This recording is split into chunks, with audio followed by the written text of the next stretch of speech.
What's up, y'all? We are back. This is episode 18 of the Houston Astros Out of the Park Baseball 25 series. We're here off-season 2031, coming off our third straight World Series title. And I guess we could just jump right into it because we went over a lot of the recap stuff at the end of last episode, if you hung around for that one. So essentially, as you can see, our kind of main focus here this offseason is strength and conditioning. I was finally able to send Pedro Beltran to strength and conditioning. For some reason, it never appeared the last 3 seasons when I tried to do it. Finally, he gets a shot to improve that. Rainer Arias is going back for what seems like the 5th time in a row. We'll see. Maybe, just maybe, he can be not fragile. But, I mean, last 2 years, knock on wood, he's been relatively healthy all season. Kyler Pierce going to work on his control. He finally made it up to the major leagues this season, so just kind of lacking behind the other stuff. Maybe we try to improve his pitch arsenal instead. But looking at the minor leagues, his control has kind of always been an issue. But if he can improve that, he can be a legit starter for us. Hazel Ledesma going to work on his strength and conditioning as well. Made 3 starts for us at the end of last year. And wasn't horrible in them. Still have hopes. He was a former top international signing guy. Just kind of been killed by injuries throughout his minor league career. He missed like a couple full seasons. Am I lying about that? So he tore his UCL here, and then, okay, he's just dealt with a couple nagging things besides that, but he is fragile still, so could break at any point. So gonna just try to do that. There wasn't a ton of obvious other things to work on. As you'll see, like we kind of stretched a couple things. Jimmy Rader, our top prospect, number 10 in baseball here heading into the offseason.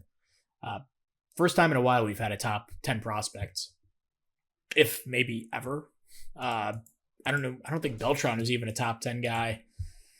He's kind of been like our best prospect throughout the years. Yeah, he was never even close. God, what a miss on that. He topped out at like number 35, it looks like. 34? I think it was actually I think there's some kind of screen to see that. Where their prospect status was. But anyway, whatever. It doesn't really matter too much. Yeah. So we're sending Jimmy Rader to try to improve his control. He's coming along really well, really balanced pitcher. High work ethic, high baseball IQ. Hopefully that helps him hit this. You know, I consider maybe secondary pitch arsenal, but I'm going to go with the control. It's a little easier. Actually, maybe they're about the same, but anyway, I prefer control. Raul Molina, our number 2 prospect, number 16 in baseball. He's fragile as well. So we're going to send him to strength and conditioning. He still has a long way to go with his development. So if we can just keep him healthy and pushing forward, that'll be a good thing. And he held his own in 95 games in A-ball this season. Did deal with a strained back muscle. So, injuries have crept up on him the last few years. Justin Franklin made it back at the end of the last season, pitched 12 innings in relief. Wasn't great in them. He's fragile. It feels like every year he's getting hurt. I feel like we went through this and that's not actually true. Yeah. So I don't know. I don't know if he's truly that fragile. Maybe we just work on his arsenal. I would like to improve his control, but I want to make sure he can be a pitcher for his stamina. I want to make sure he can actually be a major league pitcher first before we do that. So his control, you know what? Let's work on his control first. Actually, secondary pitch. Because at the very worst, he'll be a good reliever if he has a couple of good pitches. Because he's pretty much a major league pitcher at this point, I'd say. Drew Romo, going to send him to improve his defense. The reason I'm doing that is because I did offer him an extension. 5 years, 22 per, comes out to 110. Little pricey and a little bit more than I'd like to spend on a glove first catcher, but he seems like such an essential piece to this team. He's a captain, work ethic guy, consistent 3.5, 4 WAR every year. I mean, yeah, maybe a bit of an overpay and maybe won't age the best, but we're going to try to hedge our bets and improve his defense even more so that when that time comes, it won't be that bad. And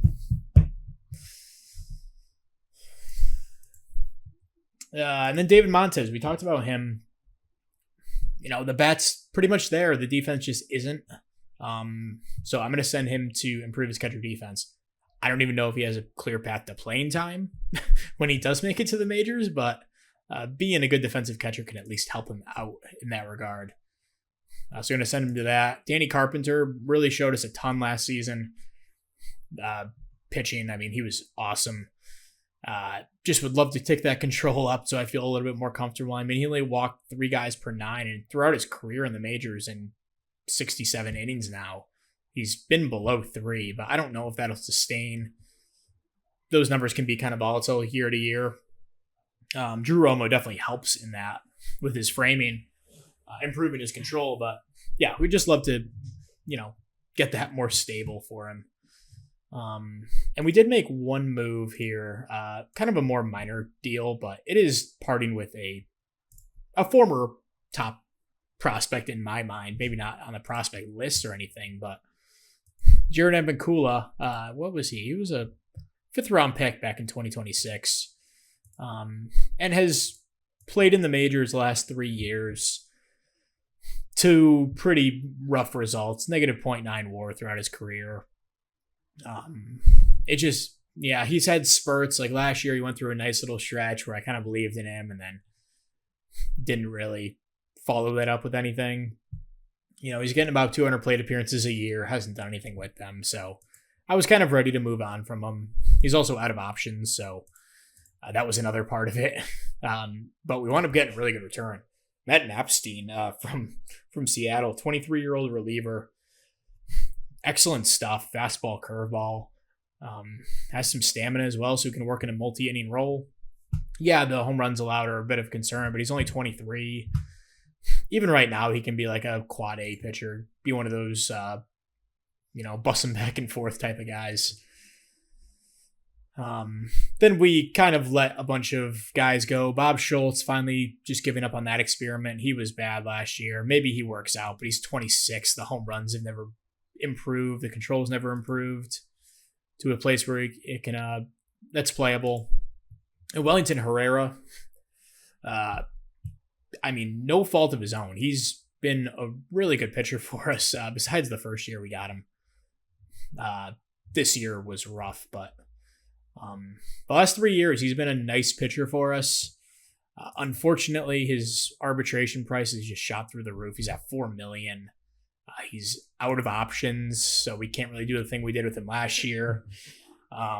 He's just very replaceable in my mind. He's 27, so I'm actually going to non-tender him. Davey Cruz, kind of same story with him. He's just dealt with so many injuries throughout the years. Once upon a time, I believed in him quite a bit. But yeah, he had this brutal torn labrum, went out for 20 to 21 months. They missed 2 seasons, I think, when it came down to it. Yeah, he made an appearance in 2028 and finally made it back this season. Didn't pitch at all in 2030 and missed a lot of 2029 as well. So yeah, he's unfortunately going to be non-tendered. And Travis Barber, a guy we picked up at the deadline for Dylan Floro.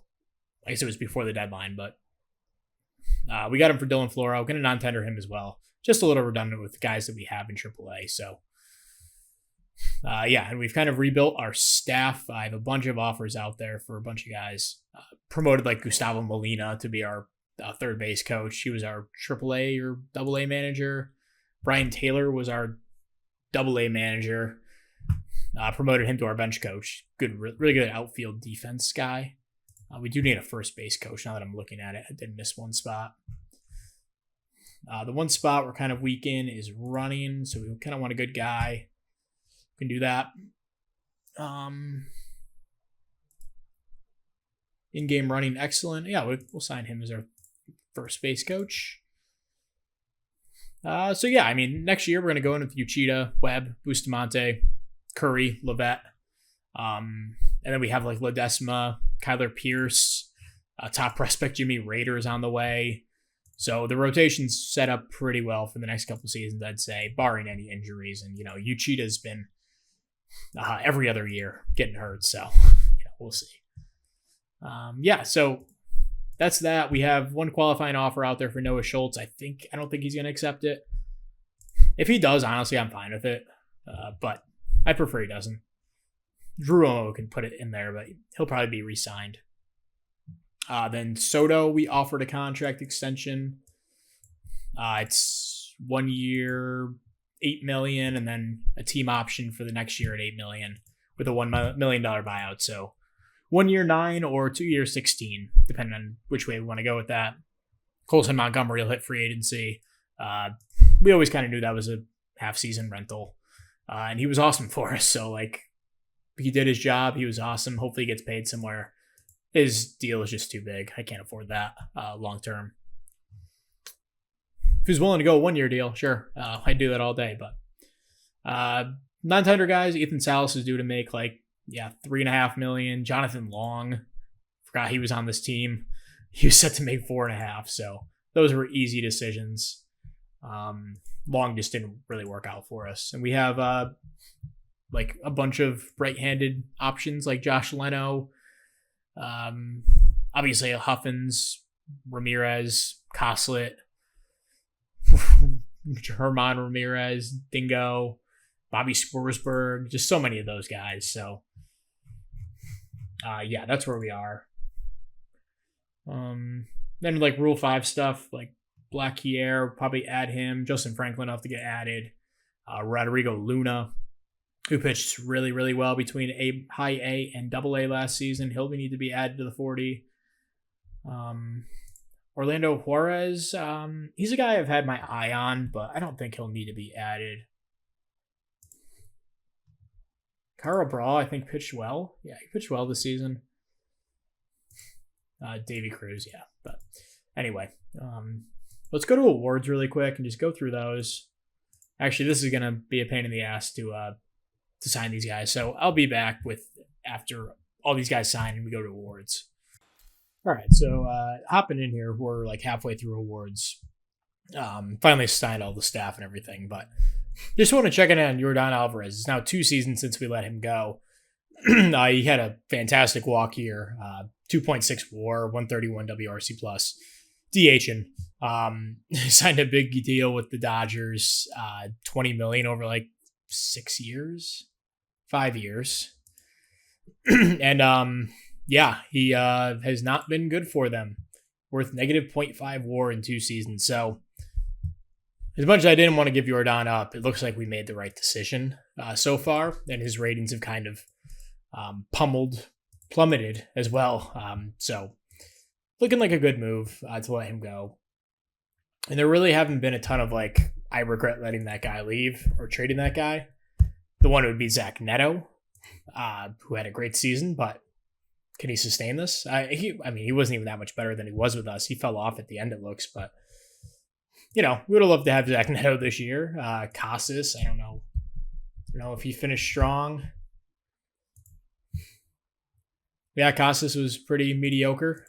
So I think we've been pretty good GM in this team, I would say. Anyway, we haven't had a ton of action in the awards yet. And I don't really anticipate that we will. I think maybe we'll have a couple Silver Sluggers. I assume Arias might, but also I don't think he won one last year. We're gonna cheat right here and just go through all of these. So we'll start with MVP. Anthony Volpe does win. Bobby Witt finishes number 2, now 31 years old, still a stud. Jordan Sanchez finishes number 3, and I fear Rainer Arias may not get a Silver Slugger here. We'll see. Michael Harris finishes 4. Arias finishes 5th. I mean, he had a better offensive season, but we'll see. I haven't gotten that far yet. Anthony Volpe, MVP. Very cool. And Ellie De La Cruz in the NL. He's got to have a few at this point. Nope, it's his first one. Wow.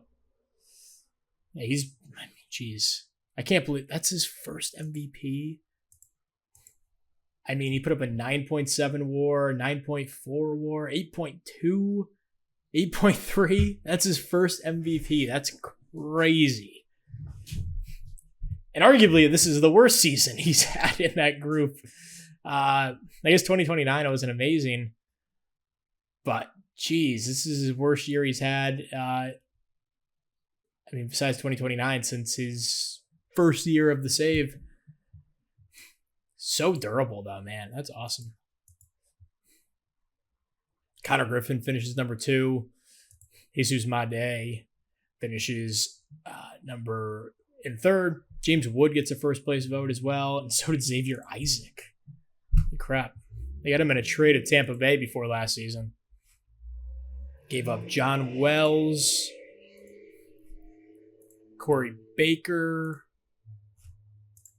Jose Rodriguez, Miguel Bravo. Yeah, a couple of middling prospects. Not like Xavier Isaac's ever really done this before, but yeah, it's a first place vote. Yeah, in the NL or in the AL, Aries finishes 5th. Merrill finishes maybe 10th or so. And that's it for our guys. Cy Young, we had this guy again. It's his 3rd in a row.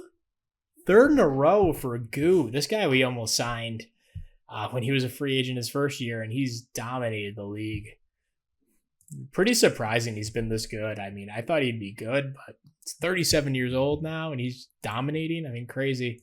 Ishihara finishes 2nd. 32 years old. The ratings have definitely fallen off a bit. But he's been awesome as well. I mean, it's almost like, yeah, we've gotten 2 amazing seasons out of Uchida, but would I've rather had, 5 really good ones out of Goo, maybe not as good as Uchida's peak. And, we had Ishihara at one point. I don't know. It's a weird conundrum. I don't know what I would have rather had. I think if we didn't have a better team around us, Uchida might have cost us 2 seasons. I don't know. But we have such a good team. It doesn't really even matter. Then AL Cy Young. Paul Chacon for the Tigers wins it. The young starter for them. Got him in the trade with Minneapolis, where they gave up. Yeah, what a fleece that was. Holy crap. Trevor Harrison, young arm. Garrett Crochet finishes 3rd, still kicking it. We didn't have anyone finish close to the top. Manager of the year, we did Brian Anderson. Reputation's still okay, despite winning 3 straight World Series. I don't know how much better you can do, but Rookie of the Year, Aguilar for the Mets. Campos for the Yankees. Bustamante doesn't get a single first place vote. I think Campos was a fine player. Flores was an average player. Bunch of average players. Bustamante put a 4.5 WAR and doesn't get a first place vote and gets 5 total votes. I mean, I'm just convinced that pitchers can never win the Rookie of the Year. Aguilar, Bruce Coda. Nice player. Eli Espinoza. This guy put up 3.6 WAR, 4.9 R WAR. And Aguilar was really good, so yeah, I mean the NL crop was a little bit better. Okay, so Silver Sluggers, NL. Fabian Lopez, no way. Oh my god, I forgot he freaking existed. God, just putrid hitter with us, albeit I didn't give him a ton of run, but to Silver Slugger, 20 home runs for Fabian Lopez. And good for him. That's awesome. What deal did we give him up? Matt McClain deal? Mason Miller. Interesting. I mean, they made out like bandits in that one. I mean, we got a good half season from Miller and a couple partial seasons from him, but that's shocking. He was not good last year, so it's like Where did that come from? No Evan Marte for the Reds. So the entire Reds infield minus first base. Win Silver Sluggers, James Wood, still amazing. Geez, I wonder if there's any way to get him out of this team. Connor Griffin, another guy I'd love to pick up, but probably not likely. Xavier Isaac, and then Cadeza, interesting. Got him from LA. He went off this season. Then AL Silver Sluggers, Kyle Teal made a nice career for himself. Free agent after next season. Juan Rodriguez over at first base. Wow. Yeah, he's still awesome. He's pretty much been awesome the second he stepped into the batter's box in the majors, although his first year wasn't that great. But last year he was good. Joffrey Solano, another Blue Jay. Zach Neto on the Blue Jays. Anthony Volpe, obviously, at shortstop. Andy Devora and freaking Jordan Sanchez robbed him again. Oh, my God. How is that possible? 907 OPS, 137 WRC+, 13 stolen bases. I know Arias isn't a big stolen base guy, but 150 WRC+, 31 home runs, pretty much beats him out in every category. I mean, yeah, he had a couple more RBIs and home runs, but that sucks. Arias totally deserved that, and I feel like he's going to be robbed of a couple more throughout his career. It's happened 2 years in a row. Not that Sanchez deserved it the year before, but this year was questionable. Must account for counting stats a lot more.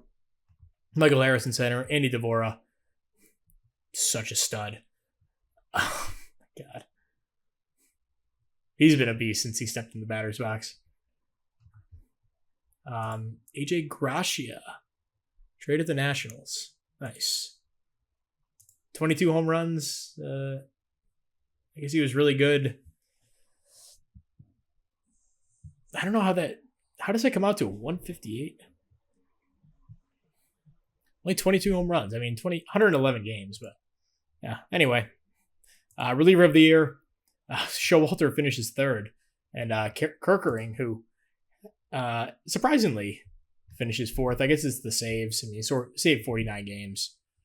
This guy, Tom Babineau, won. Kyle Nicholas. There's not a ton of good relievers, it seems. Although they might be all in the NL because this guy Sanchez is disgusting. They signed him to a massive contract. Holy crap. I was almost thinking about going after him, but not for that money. Mike Hague for Colorado. I mean, Sanchez was good. I don't know. I might have given it to this guy. 191 ERA in Coors. Eric Ford, another guy for Milwaukee. He was just as good. Noble Meyer. That's fun to see. He's made a nice career. He kind of looked like a bust for a little bit, but Josh Tong. Jonah Tong. Free agent after next season. This would be an interesting target to go after. 28 years old. I don't know if Diamondbacks are competing. Just out of curiosity. He's been so good. Hey, what about Kevin Burke? We just drafted him in the second round. Or first round. Supplemental pick. I mean, yeah, they'd want like Eric Murphy. I don't know if I want to give up Murphy yet. Still like him as a backup catcher. Although, like, it's a backup catcher at the end of the day. I don't know.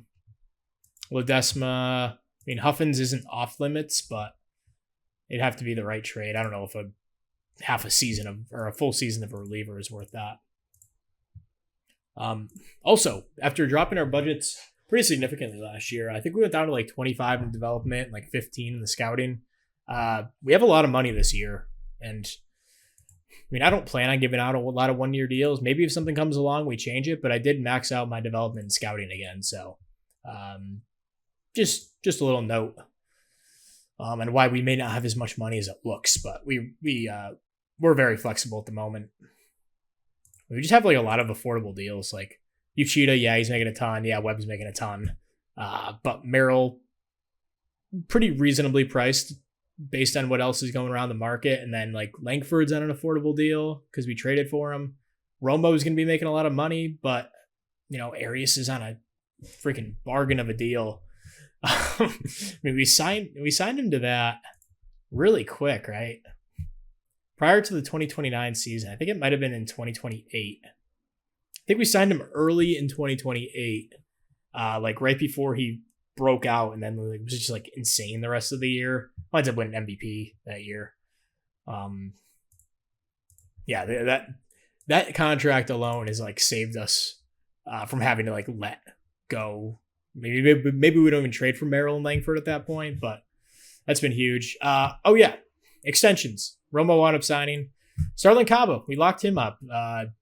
I just really like how he profiles long term. He's only 25 years old, going to his age 26 season.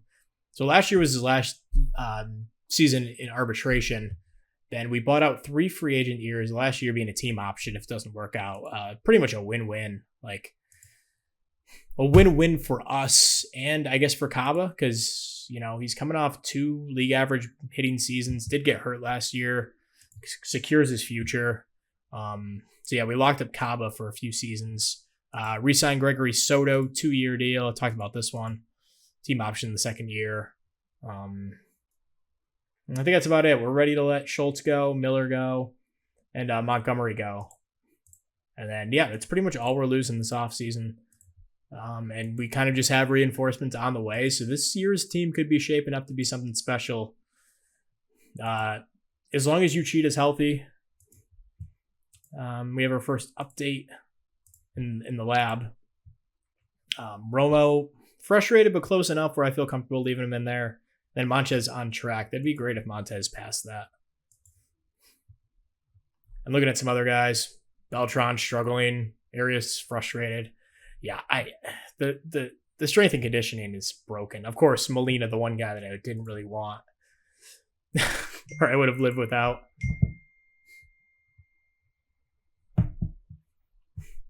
And Noah Schultz accepts the qualifying offer, and I forgot to freaking non-tender Herrera. That's fine. Wow, I did not expect that. I mean, I'm not like terribly upset. I was kind of banking on him rejecting that, though. Okay. That does complicate things.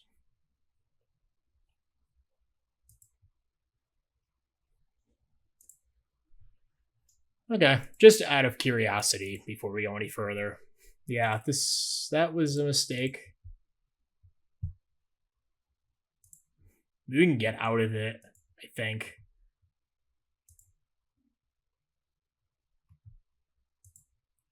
Jaron Duran, bring him back. Yeah, it's not even worth it. Schultz was fine for us last year. I'm not worried about that. Worst case, we moved him to the bullpen, where he was pretty good in the postseason. It's also good 6 starter insurance. $20 million is a hell of a lot of money, but we still have 31 left. Okay, so free agent filings. Paul Skeens hits the market. Wow. I think they signed him to a mini extension at some point. Let's see. When did they sign him? 6-year extension, $244 million back in 2028. Exercise and opt out. Okay, so Skeens hits the market at 29. I mean, his ratings aren't incredible. He's been a good pitcher, but not like... Yeah, he's been really good. Never mind.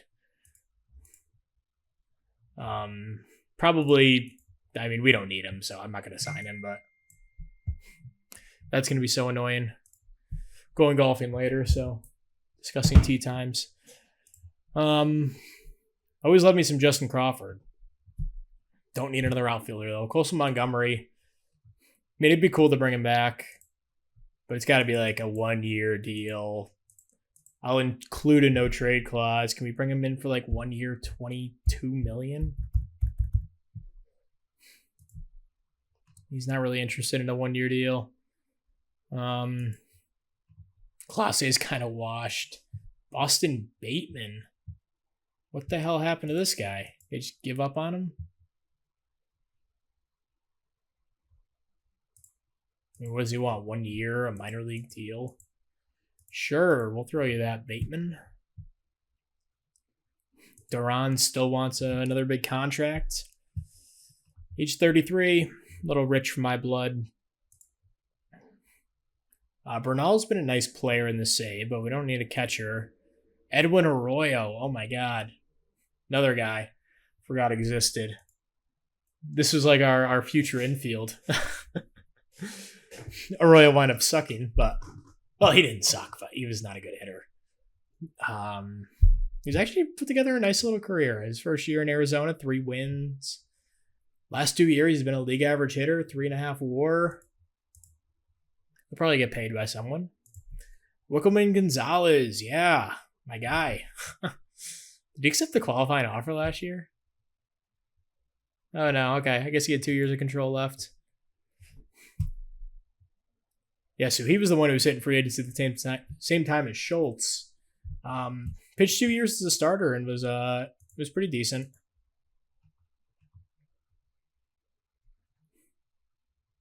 Cool to see these guys out here. Jordan Lawler, the third piece of that future infield.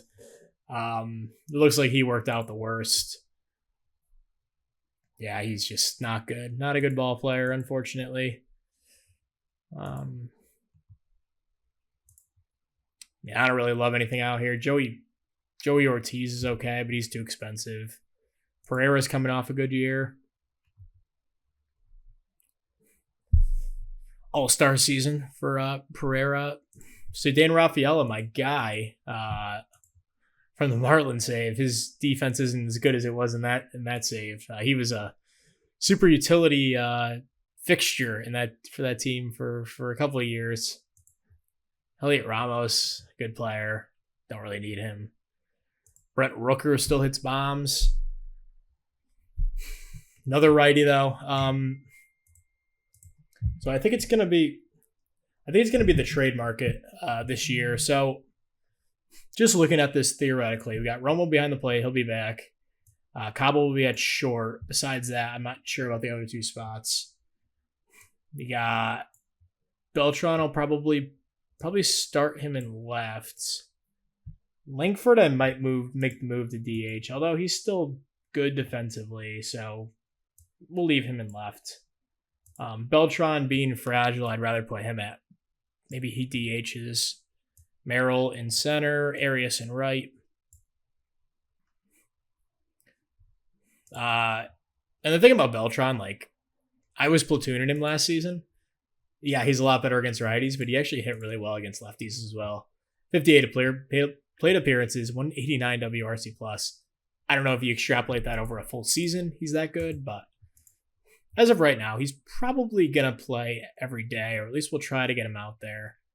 Coslett and Huffins I'm much more comfortable with them as platoon guys. So we kind of need like a weak side platoon first baseman, or a strong side platoon first baseman. Maybe that's like where Ramirez comes in, or maybe even Coslett. Like, I'm not sold on Gary Coslett. I think we know what we're getting in Jeff Huffins, so I kind of prefer him at this point. And then at like first base, second base, third base, you got like some combination of Josh Leno, Armand Ramirez, Nesty Rosales, who I think is probably going to be our second baseman. Aaron Estrada, the third base. So like against lefties, you'd really like to get a platoon first baseman here. And then against lefties, it's like pretty much the same thing, but you got like maybe Leno at first, Ramirez at second, Estrada at third, then Caba, I guess Langford, Merrill, Arias, and then either Beltran plays or Huffins plays. I prefer Huffins. So like Gary Coslett doesn't really have a spot. Juan Ramirez, I don't know if he'll ever get up here and play every day. It's good to have the depth, but if they have value, you also want to capitalize on that. And then we have like Dehico, who played so well for us. Montez, who's a platoon type option. Kills lefties. Yeah, I think we need to consolidate some assets here. So just gonna browse around. Gonna like shop.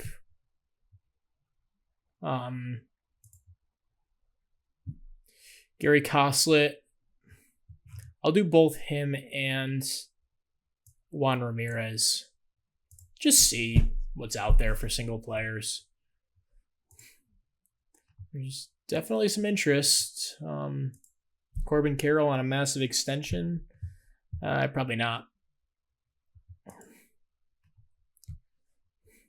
I don't love that. Alan Perdomo is a nice reliever, but I don't know if that's worth giving up two of our best players. Jace Laviolette. Caden Dana's a nice pitcher. Has been pretty consistent. Our staff can and catcher can probably improve him a little bit more. He's pretty affordable. It's something to look at. Carlos Sanchez, a lefty, would be perfect if he could play third base. Is he expensive? Pretty affordable. Tanner Hall. Ricardo Yan looks fun, but I don't think he's actually that good.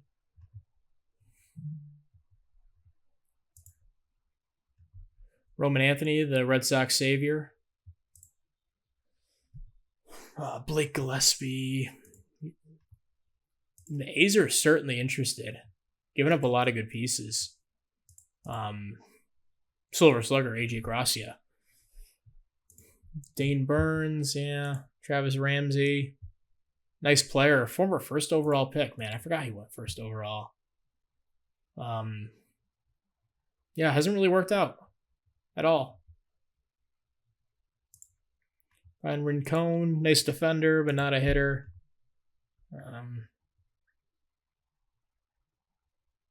Lazaro Montes, wow. He's made a ton of all-star teams.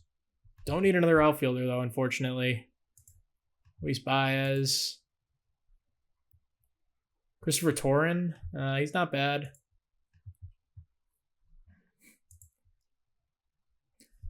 Seth Buchman. He's interesting, but just a reliever. But that's intriguing from that the what do you call these? The Giants are interested. Bryce Eldred's coming off a rough year, but he's been awesome so far in the save from what I can remember. Yeah, he's been really good. He can't play anywhere besides first base, right field. Yeah, a little bit redundant. And I don't really want to use him as a platoon guy either.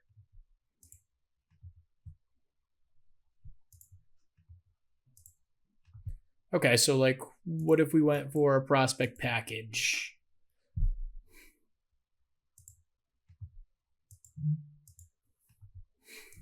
Paul Jeffries is really interesting. 20th round pick. 28. How do you slip through the cracks?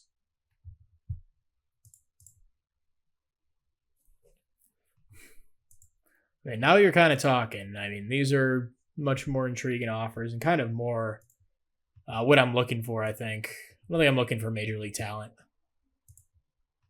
Trying to flip assets, that's all. If we can get a platoon left-handed hitter, that'd be great, but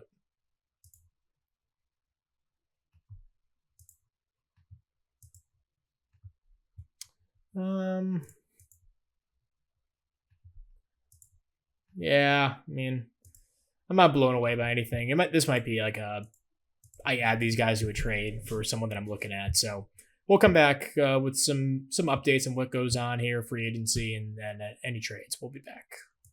Okay, so we have a trade to announce here. It's a minor one, but could be significant.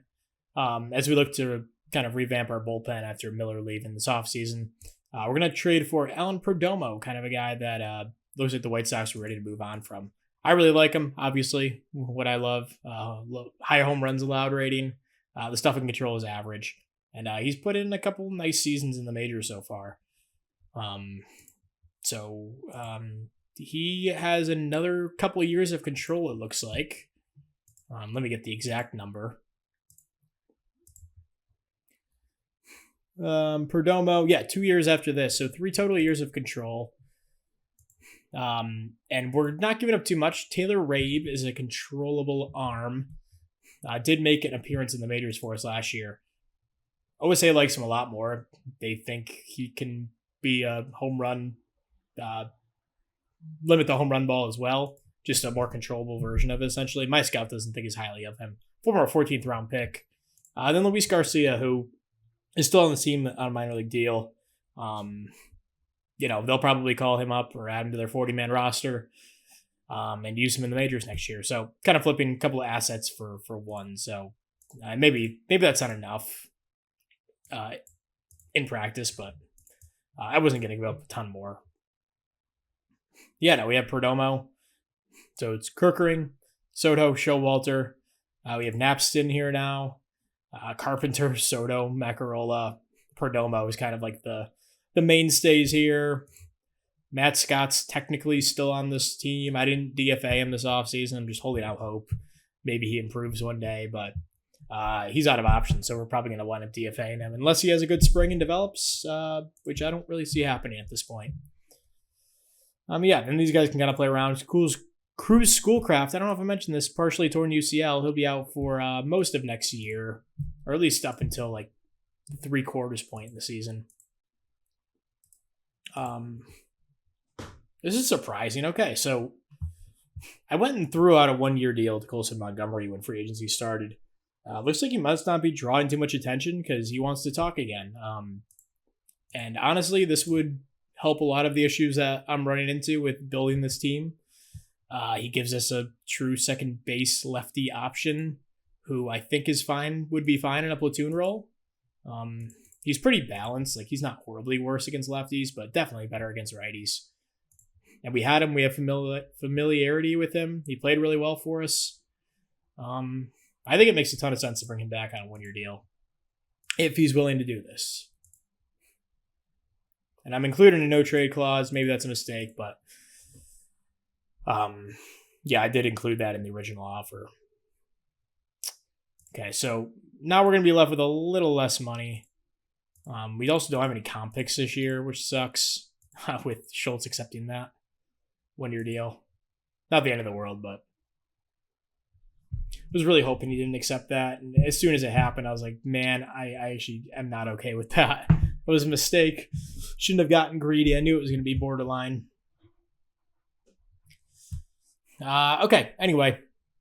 Got to keep moving forward. I don't know if there's a ton of other moves to be made if we sign Montgomery. We have a ton of depth. I looked around for Coslet and Ramirez. They do have some value. I actually had a trade lined up with the Mariners. It was like Julio Rodriguez for Juan Ramirez and Coslet, and then we had to throw in like one more thing. But now we don't have any money for it, so it doesn't matter. It's fine. It wasn't going to happen anyway. We don't need another outfielder.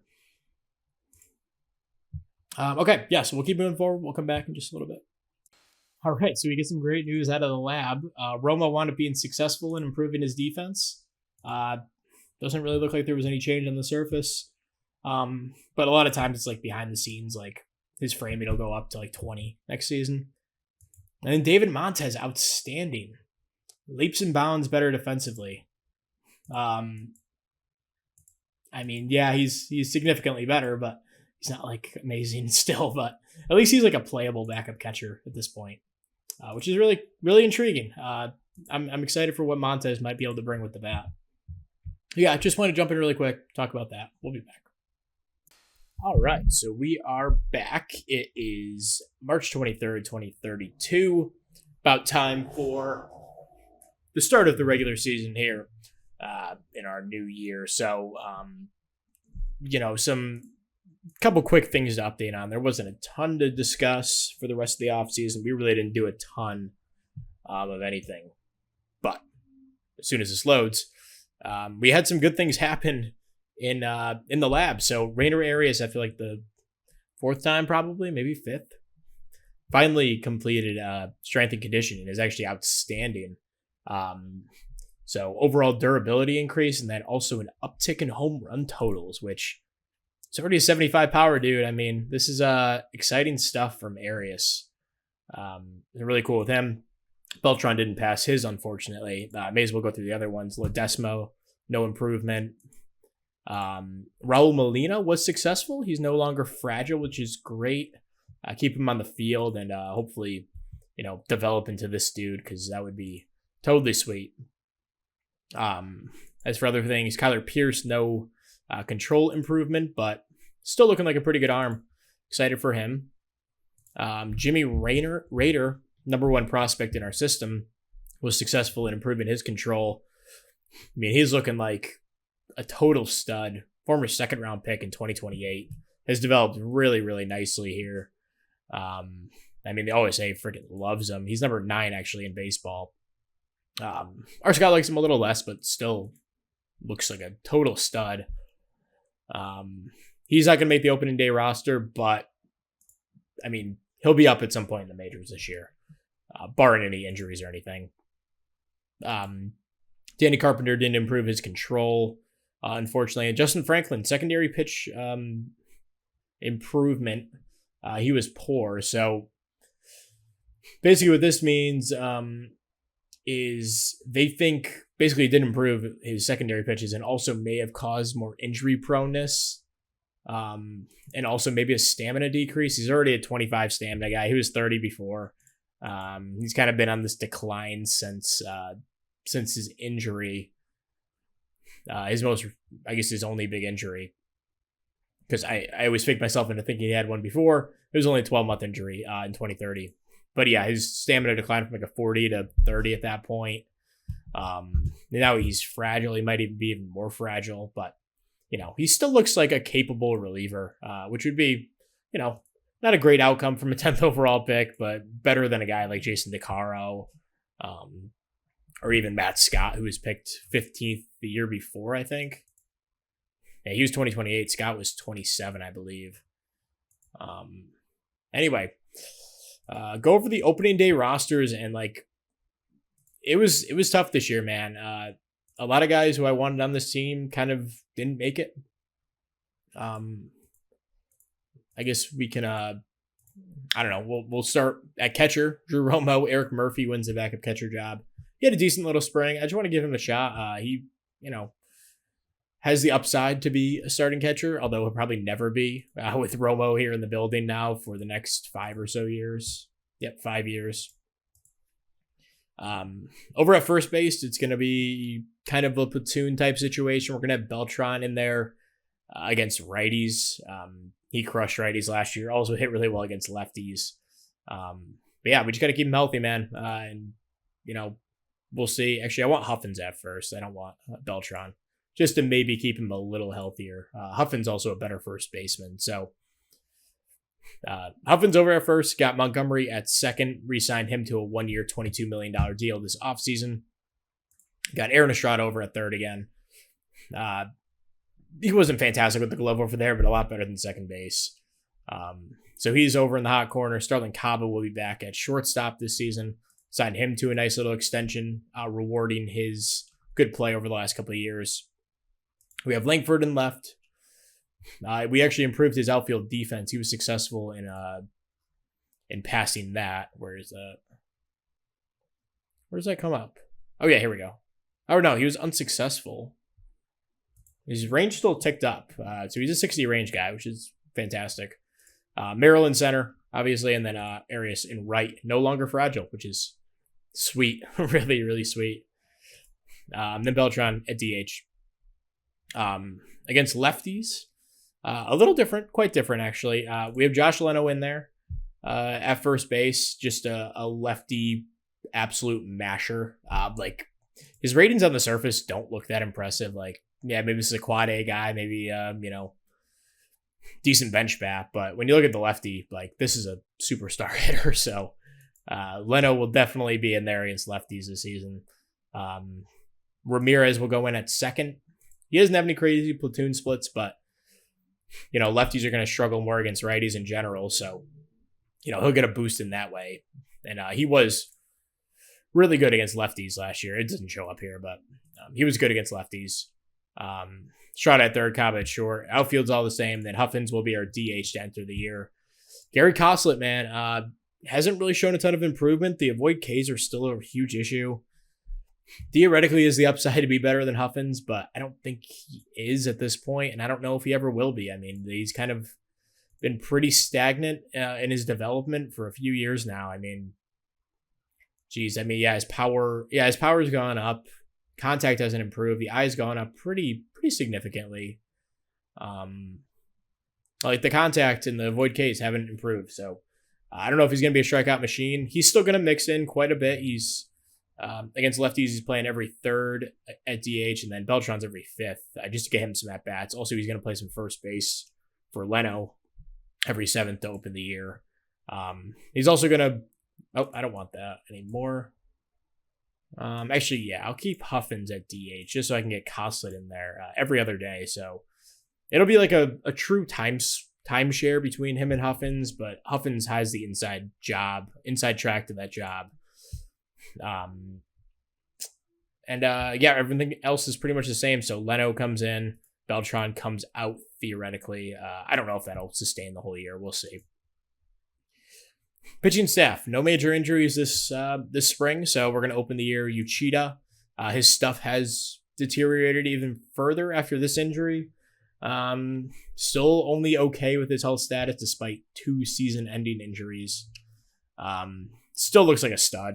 Maybe he'll fall back a little bit, but I still expect him to compete for Cy Youngs. Logan Webb, he's slowly declined. But he's still a really, really good arm. He's got a couple player options after this year. I assume he'll pick them up, but if he has a good season, maybe he doesn't. We'll see. But yeah, he's still a really good middle of the rotation starter at the worst. Ricky Bustamante, this is going to be a huge year for him. I'm expecting big, big things. He opens the year as our 3 starter. Eden Curry coming off a great season, although postseason he did struggle. But coming off a great year, he earned that spot. Free agent after the season, we'll see what happens with him. I doubt we bring him back. And Tim Levette will be our 5th starter to open the year. Had a really good spring, was awesome in the playoffs, was really good all season last year for us as well.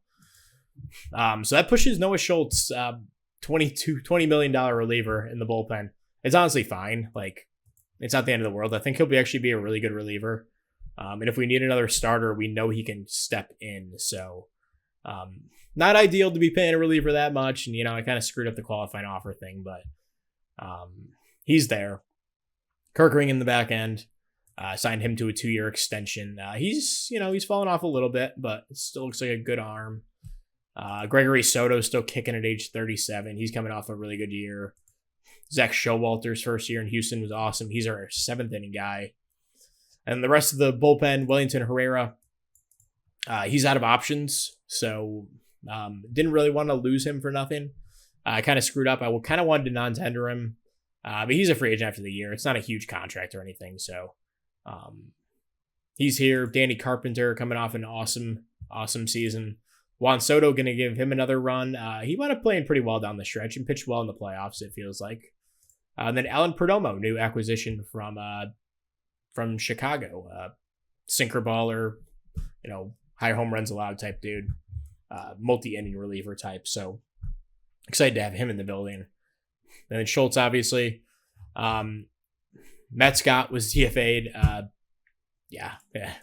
Nothing left to be said. A bust. 21st overall pick, by the way. I thought he was 15th, but just didn't work out. He's 28 years old. Not looking like it's coming together. And he actually passed through waivers again. So guys who were kind of close, Jimmy Rader had a decent spring, but just probably not ready yet. He'll be up at some point. We have a couple nice relief prospects. Blackier, he's 25, so I don't know if he'll reach this upside, but theoretically a good pitcher. Jose Garcia, 22 years old, ton of upside. Another guy who was kind of close. Juan Ramirez, he had an okay spring. He hit like 6 home runs, I think. The average was under 200 though. There was a point where I was going to put him just on the team over Koslet, but I want to see what we have in Koslet and see if he develops and see if he can be a major league player before I go to Ramirez, because I think Ramirez has a better chance of working out than Koslet. So, you'd like to see what you have in Koslet first. Another reliever, Angelo Rivera. We've kind of accumulated a bunch of these guys. He was an international free agent sign. I think this is the year that I just went with a bunch of guys for really cheap. So this one's worked out pretty well. He's pretty close to the majors and 90 grade fastball. Carlos Crujo, another really interesting pitcher, pitched really well in Double A last season. Called him up to Triple A, just not ready. He's on the 40 man though, I think. Justin Franklin, another guy, kind of wanted to get on the major league team, but I just didn't have a spot for him. Matt Napston picked him up in the trade with Seattle this offseason. Had a rough spring. Definitely like a first guy up type of dude. Jesus Ledesma was awesome during spring, a 2.81 ERA. Again, just didn't really have a spot for him right now with Schultz up, with Schultz on the team. So for now, he'll be in AAA. Rodrigo Luna, I mean, it's an embarrassment of riches right now in AAA with pitching. Luna absolutely can compete for a fifth starter spot next season or even this year. But hasn't pitched above AA. He was awesome between high A and AA last year. So gonna give him a little taste of AAA, see how he does. Nesty Rosales, another guy, wanted to get on the roster, didn't have a spot for him. David Montez had a rough spring, but still really like what we have in him. Danny Macarola had a low-key really good year for us, despite the 4.28 ERA. I think he was better than that. He just had a couple of really awful games. He doesn't make the team based on what we have. John Jacobson, 35th overall pick in 2030. He's come along really nicely. Looks like a nice back of the rotation type of arm, which at the end of the first round, I'm totally cool with that being his floor here at 24 years old. Kyler Pierce, another guy, made it to the majors last year. Just don't have a spot for him. Bobby Scoresburg, I think. He was up in the majors last year. So yeah, we have a ton of dudes down in AAA. Then like Kevin Burke, who we drafted in the supplemental round, first round last year. His prospect luster has faded a little bit, but still looks like a good reliever. Definitely not the guy we thought we were getting. We thought we were getting like this, but everything's kind of ticked down a little bit, but still looks like he'll be okay.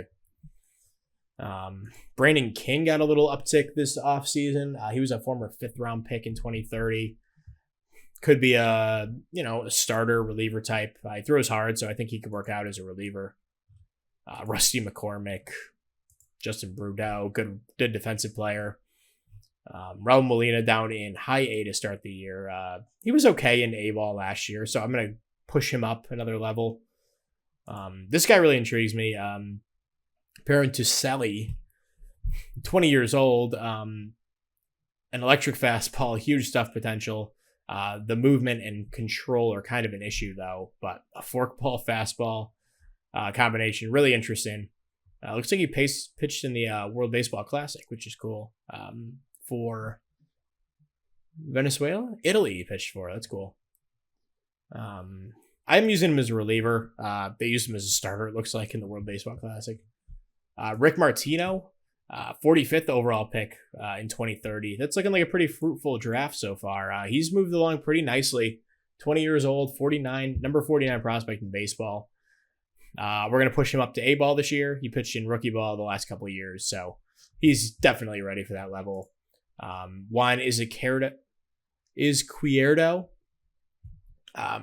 played in rookie ball the last couple of years, did the kind of split season thing that I like to do.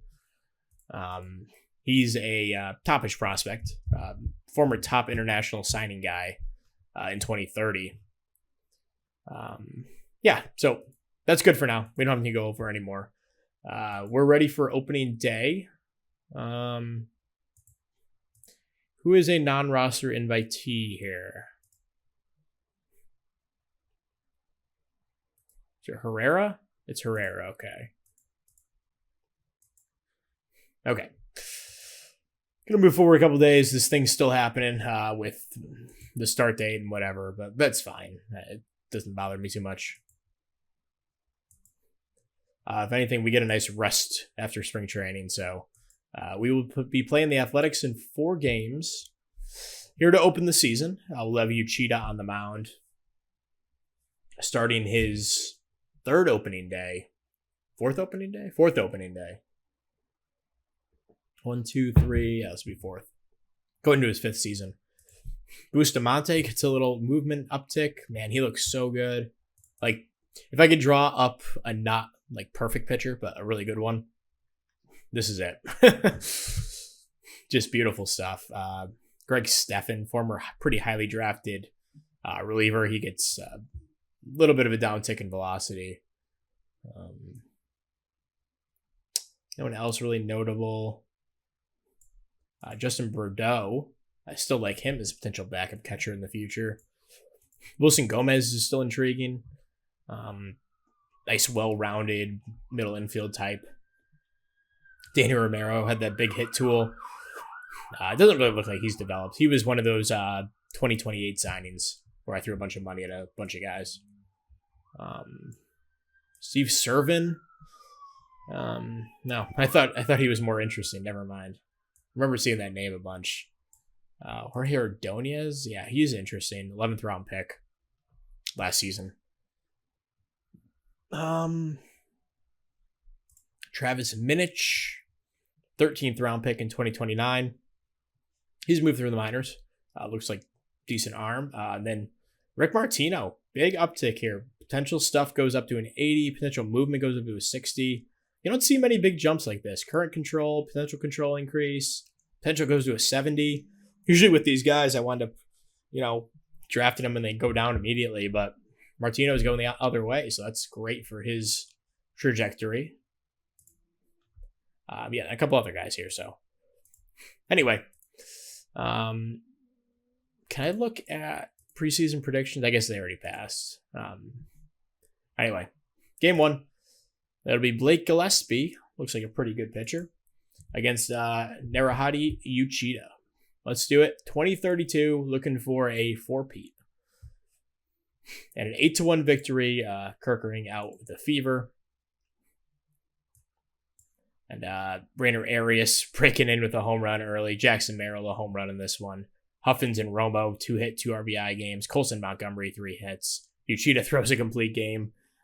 Looks like probably rain ended that one, I'd assume. So good start to the year. 8-1 victory. Logan Webb on the mound for game 2 against, who is this? Steve Pearce. Not the Red Sox Steve Pearce. And we lose 6-4. Merrill, a couple RBIs. Looks like he had a home run as well. Logan Webb, a rough start. Perdomo and Showalter finished out that one. So game 3 of the year, Bustamante, Wilson, and 8-3 victory in 10 innings. So a Rainer Arias, Krantz slam, and a Beltran double were the difference in that one. Rainer Arias, man. Whew. Looking good, man. Looking good. Jackson Merrill, a couple more hits. He's been red hot to start the year. Huffins is batting .429. Beltran has that pinch hit double in this one. Bustamante, a great start. Showalter, 3 innings in relief, and then Carpenter closes it down. So looking for 3 out of 4 here to open the season. It'll be Parker Marlott against Aiden Curry, coming off a really good season last year. We win 9-7. Big day offensively. Beltran, 4 RBIs. Langford, 3 hits, 2 ribbies. Murphy drove in 2 on 3 hits to open his season. He's playing every 4th game, I think, this year. So giving him a little bit more playing time than I usually do with my backup catchers. Not a great start from Curry, but Schultz, Soto, and Soto go the rest of the way. And may as well go through with Levette here against Tanner Houck. And a 3-5 loss. They score 3 in the top of the 10th. Looks like that was against Gregory Soto. Levette, pretty good start, though. Willington Herrera goes 3 shutty. Perdomo closes it out. Offensively, I guess we can look at that. It's like Arias drove in another run. He has 10 RBIs through 5 games. Good amount of hits, but just not enough runs there for us. So anyway, that will wrap up episode 18. I've pounded out 3 episodes in like a day and whatever this little section is taken to record. So this content will be coming out a little bit quicker than usual. It's just been such a busy start to the summer. Got my band going on. I got softball, playing softball, and then I've been golfing a lot. So just been super busy. But yeah, hopefully these videos will all come out in nice succession. Can find some time to do some more, and yeah, we'll keep them coming. So thank you very much for watching. We will see you guys next time. Peace.